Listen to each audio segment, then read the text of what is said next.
Nosso convidado de hoje, aqui no estúdio da 67ª reunião anual da SBPC, é o professor Ildeu de Castro Moreira, da Universidade Federal do Rio de Janeiro, que é uma das grandes referências e lideranças do esforço de popularização da ciência no Brasil. Boa tarde, professor. Muito obrigada pela sua presença. Eu gostaria que a gente começasse falando da luz. A luz, que é tema dessa reunião anual, Luz, Ciência e Ação, e isso em alusão à comemoração do Ano Internacional da Luz. O senhor integra o grupo de trabalho que está estruturando essa programação aqui no Brasil. Gostaria que falasse primeiro por que a luz, qual a importância da luz e como ela pode ser abordada em diferentes áreas do conhecimento. Pois não. O Ano Internacional da Luz foi definido pela ONU e pela Unesco e todos os países do mundo em função da importância da luz na vida do cidadão. Importante para todos nós, na área médica, na nossa relação com o mundo. Então a luz está no nosso cotidiano todo o tempo e conecta com todas as áreas da ciência. Então isso é um tema fundamental, a luz na presença para o cidadão e para a sociedade. Um segundo ponto é que nesse ano tem comemorações históricas importantes. Nós estamos comemorando 1000 anos, aproximadamente, da publicação de um tratado de ótica feito por um cientista árabe e depois uma série de outros eventos importantes na física. Por exemplo, a famosa teoria de Maxwell, a teoria eletromagnética, que está fazendo 150 anos. E outros eventos também significativos, por exemplo, a relatividade geral, uma teoria da física muito importante do Einstein, que previu a deflexão da luz próximo ao Sol, o que foi confirmado no Brasil numa famosa expedição em 1919 a Sobral. Então tem eventos históricos e tem a importância muito grande. Então a ONU decretou esse Ano Internacional da Luz e aqui no Brasil nós estamos comemorando, na SBPC particularmente, com o tema, estamos comemorando na Semana Nacional de Ciência e Tecnologia, que tem esse tema em outubro, e muitas outras atividades no Brasil inteiro. E São Carlos, em particular, tem grupos muito bons em várias áreas do conhecimento que trabalham com a luz. Então a gente está fazendo todo esse movimento, temos uma presença na internet, tem o site do Ano Internacional da Luz, tem o Facebook do Ano Internacional da Luz, que aí os ouvintes, os nossos telespectadores podem acessar isso na internet, em especial os jovens, mandar ideias, sugestões, participar de concursos. Então tem muita atividade para que 2015 seja um ano luminoso. Aqui na reunião anual a gente teve a divulgação dos resultados da última pesquisa de percepção pública da ciência que foi realizada pelo Ministério da Ciência e Tecnologia. Esses dados mostram, de um lado, um grande interesse dos brasileiros e brasileiras pela ciência, mas um desconhecimento, principalmente, por exemplo, de cientistas e instituições científicas. Esses são resultados que aparecem com frequência em pesquisas de percepção pública, em contraponto a uma valorização cada vez maior de ações voltadas à divulgação científica, à popularização da ciência. A que o senhor atribui a permanência desse tipo de resultado e quais seriam, então, os desafios ou os gargalos para que eles possam ser transformados? Você disse bem, os brasileiros em geral nessa pesquisa, que é a terceira de uma série, fizemos em 2006, 2010, 2015, então permite a gente comparar a mudança com o tempo. E essa pesquisa mostra esse ponto que você chamou a atenção. O povo brasileiro, no geral, tem grande interesse por ciência e tecnologia, empatado com o esporte. E agora passamos depois do 7-1. Então é um interesse bastante claro, declarado. O que não significa que a informação que chega ao cidadão seja significativa. Ele mesmo reconhece que tem pouca informação. E a informação chega por onde? Chega pela escola, uma escola pública de qualidade, com uma educação científica boa. Chega pelos museus de ciência, que tem um esforço, o crescimento de visita dos brasileiros a museus de ciência, tem subido nesses anos, de 2004 para cá, 2006 para cá, começamos com 4%, estamos atingindo 12% dos brasileiros que vão a algum espaço, um planetário, um museu de ciência, um centro de ciência. Aqui em São Carlos, por exemplo, o CDCC é um exemplo, o museu aqui na UFSCar. Então a gente tem vários espaços que estão sendo criados nas últimas décadas, mas que ainda são muito menos, a frequência dos brasileiros é muito menor que a da Europa. A metade, não estamos nem na metade da Europa. Mas também tem muito pouco espaço de ciência no Brasil e tem que ser melhor repartidos também no território nacional. Então essa é uma questão. Portanto, nós temos poucos espaços de divulgação científica que tem feito esse trabalho de divulgação que é fundamental. O segundo ponto, a mídia brasileira trata muito pouco desses assuntos. Quando ela cobre ciência, às vezes nos telejornais, a coisa mais sensacionalista da última descoberta, o que é importante, mas não é suficiente. E mesmo os canais com exceções, como vocês aqui, ou a UFMG, ou algumas poucas universidades públicas, até o canal PUL, a EBC, a Empresa Brasileira de Comunicação, tem poucos programas voltados para a divulgação da ciência. As TVs privadas também. Então, a mídia em geral, os jornais, as revistas, são lidas por 10% dos brasileiros. O outro grande elemento que está entrando em causa agora é a internet. Por isso, nós precisamos de fazer um esforço para colocar muito mais ciência, muita mais divulgação na internet. E isso se reflete nas informações que os brasileiros têm sobre ciência e tecnologia no seu próprio país. E esse desconhecimento dos brasileiros em relação aos cientistas, às instituições de pesquisa, é reflexo também de que na escola você nunca vê isso. A escola brasileira ignora a ciência brasileira.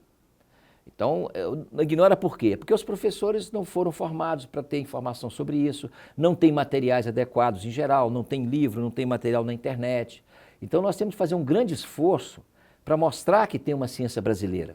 E vocês aqui são um exemplo na UFSCar de estar desenvolvendo atividade desse tipo, usando o rádio, a internet, a televisão e meios tipo espaços de ciência. São Carlos é certamente uma cidade atípica nesse sentido brasileiro, que tem uma densidade de ciência na população e nas instituições muito grande. Nós precisamos copiar São Carlos para outras cidades brasileiras. Uma outra coisa que a pesquisa nos mostra é uma associação entre o interesse e questões muito práticas de cada indivíduo, por exemplo, o interesse pela saúde aparecer como o maior interesse. O senhor considera que isso é necessariamente assim, que o interesse está vinculado a essa questão mais prática, ou que é possível fomentar o interesse pela ciência, pelo conhecimento em geral, mesmo quando ele não está associado diretamente a esse cotidiano mais prático de cada pessoa?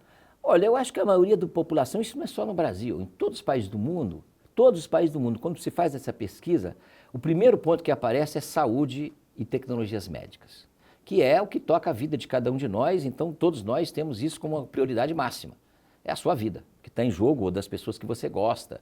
Então a questão da saúde, da medicina, vai aparecer sempre, eu acho.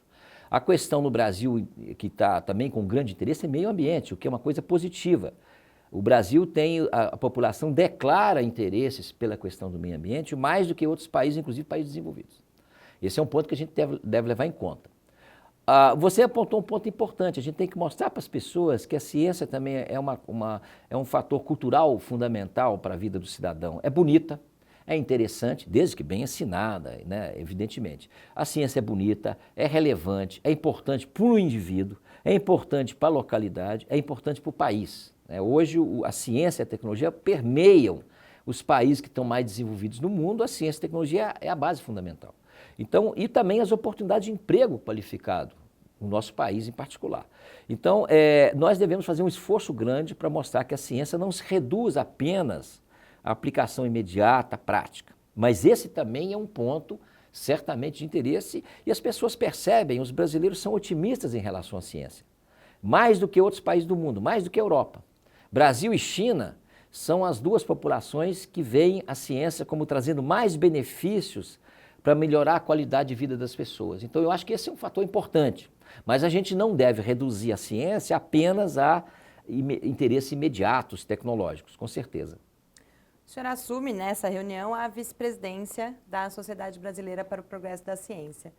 Quais temas, quais desafios o senhor vê ou nesse momento entende que irão marcar os próximos anos em relação à ciência, tecnologia e inovação no Brasil? Olha, eu acho que a ciência e tecnologia no Brasil avançou bastante nos últimos anos, por causa de investimento, de políticas públicas, da expansão das universidades públicas, a criação de muitas pós-graduações. Nós temos uma pós-graduação no Brasil bem consolidada. Então, esses foram avanços. Nós estamos vivendo um momento difícil nesse momento.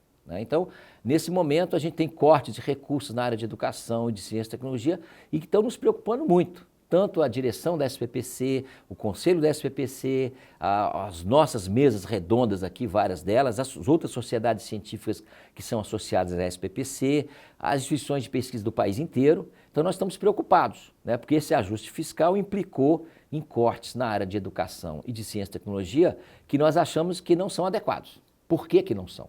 Porque para você, inclusive, sair de uma crise econômica que nós vivemos, a educação e a ciência e a tecnologia são prioritários.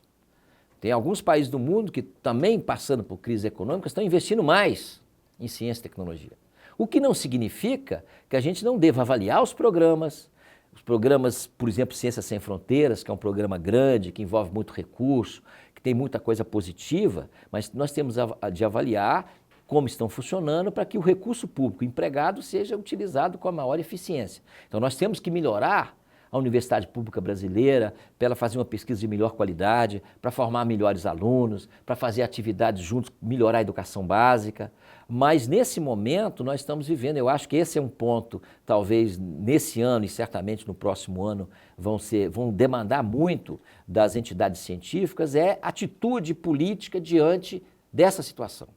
Então nós queremos colaborar, aqui houve várias discussões, inclusive com o ministro da Ciência, Tecnologia e Inovação, que apontou várias possibilidades de financiamento para a ciência, que nós estamos apoiando, mas naturalmente nós estamos muito preocupados com os cortes anunciados para pós-graduação, a dificuldade de fazer atividades na educação básica, como nós estamos dizendo aqui que é fundamental, que são fundamentais. Então esse é um ponto. Agora, outros pontos que nós pretendemos nos próximos 2 anos abordar no Brasil é continuar e ampliar esse trabalho de educação científica no Brasil. Nós estamos discutindo, e aqui na reunião anual aconteceram várias assembleias, vários debates, várias mesas redondas, com autoridades de governos estaduais, com instituições de pesquisa, com especialistas, para melhorar a educação básica. Então tem um desafio, tem um Plano Nacional de Educação que está propondo modificações até meados do ano que vem. Nós temos de dar uma resposta. O que nós queremos que um jovem brasileiro do ensino fundamental, do ensino médio, o que tipo de conteúdo, de habilidade importante ele deve receber na escola. Então essa é uma discussão fundamental. Então eu acho que esses 2 pontos são importantes. E evidentemente, aquilo que você mencionou, nós queremos fazer um esforço muito grande, e aí, junto com as instituições públicas, para poder melhorar bastante a divulgação da ciência, criar uma cultura de ciência no Brasil, usando esses meios todos que nós, de certa maneira, já estamos fazendo, mas fazer com mais intensidade e tentar atingir todo o território nacional. Muito obrigada, professor Ivo Del. Muito obrigado, Mariana. Foi um grande prazer. E continue conosco na cobertura da 67ª reunião anual da SBPC.